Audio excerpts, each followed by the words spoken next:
papa gid. Wow! Amarala lang sila diya. Imo din na entertainon tarang harangan nimo. Entertainon man ang tanan kay di man na pwede din nimo na entertainon dahil man sa una.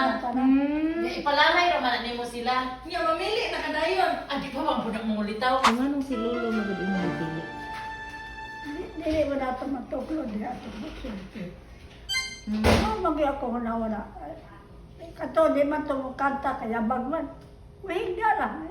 Tagaan naman na itag kuwan ka ng unlan. Uban ang kanta, wala ganay good. Pero nga nung siya man gud imong gipili nga wa magay ni kanta niya, higda ra man day gani. Abuta. Dili ni mo mapungan ang guma. Oh yeah! Nahigugma nakakadugayan nga sige siya higda.